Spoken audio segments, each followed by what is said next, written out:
Okay, welcome back to another video. Once again, a little update on the yen.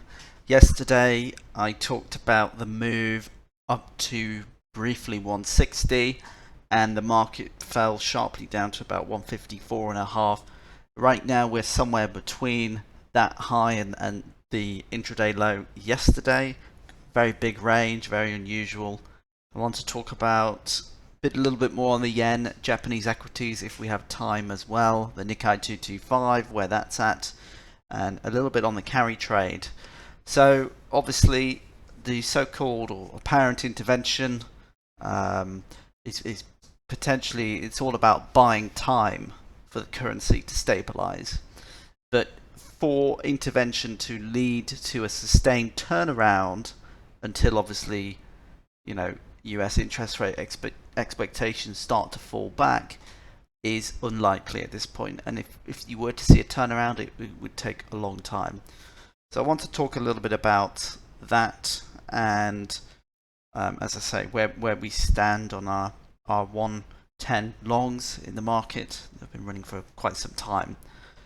So when we look at some of the price action, it's been very interesting to see intraday ranges have been getting wider. The spread's actually been getting wider. And it's actually, yesterday's range was the largest since December 2022. That was when, of course, the Bank of Japan surprised markets by widening its yield curve control for the tolerance band. So it's a big move, and there's a lot of speculation now about where the dollar yen will go, where the rate's heading. So let's have a little look. Obviously, this plunge down from 160 to 155, and now, as I say, we're somewhere between the two. Is going to make for interesting trading over the next few weeks and months. Whether yesterday's swing in the yen is indeed the result of intervention, or it could be another type of rate check. It makes the 160 level into a new line in the sand, if you will. This level here, very interesting to see if we can actually break this in the near term. And of course, the Ministry of Finance will aim to do their best to limit further yen depreciation. So in the short term, there's quite a few factors that work in the favour.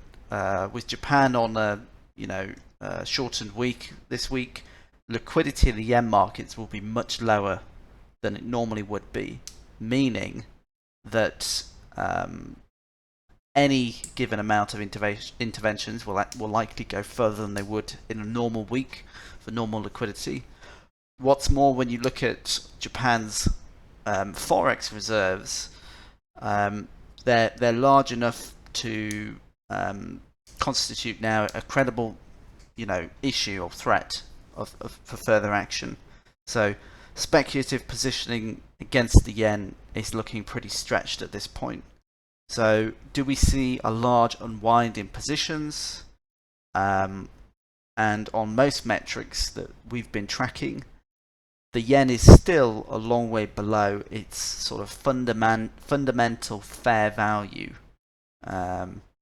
We can look at Japan's growing current account surplus, but the net positioning and versus open interest, there's plenty of long positioning, and it does seem like we're going to see an unwind trade in the next few weeks. But obviously the key lesson with the yen over the past couple of years is that what matters most to the currency's fortunes is what we call expected interest rate differentials.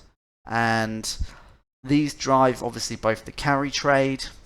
As we know, the yen is the favoured short leg on account of its low interest rates, and the structural investments and hedging flows that are related to Japan's massive portfolio of overseas assets that are denominated in other currencies, local currencies abroad. So, where we're at now, the Bank of Japan, their sort of continued commitment to only a very gradual policy normalization has been reaffirmed again at the last week's meeting. So, rate when you talk about and look at rate expectations in Japan, they move much slower than they do, for example, in the US or in parts of Europe, especially when you compare it to other major developed economies. So that leaves rate differentials largely sort of, it's going to be a function of what happens in the rest of the world. Obviously, that the turnaround in the yen, if we go back to autumn of 22, the large turnaround that you can see after constant intervention from, or repeated intervention from, the Ministry of Finance, and that was mainly down to, at the time, the sharp fall in the US interest rate expectations as you began, you started to see more favourable inflation data towards the end of that year.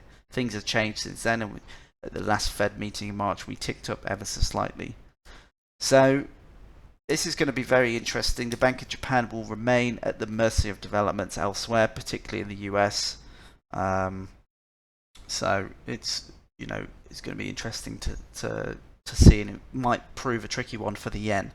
That said, on a somewhat longer horizon, we continue to expect the yen to actually rebound. Now, as I say, we have been buyers from 110, so this trade has been running for many years.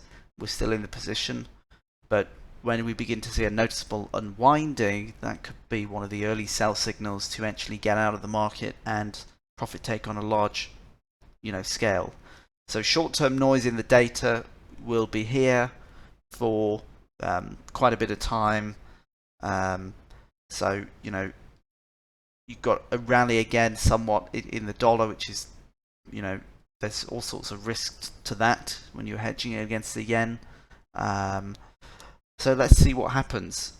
As I say, this 160 very interesting. But by contrast, if you look at other G10 currencies, the rebound, on them versus the greenback has been pretty, consistent with across the board on most of these G10 currencies. So very interesting to see. Obviously, we've now got Japanese equities back off their all-time high quite a bit.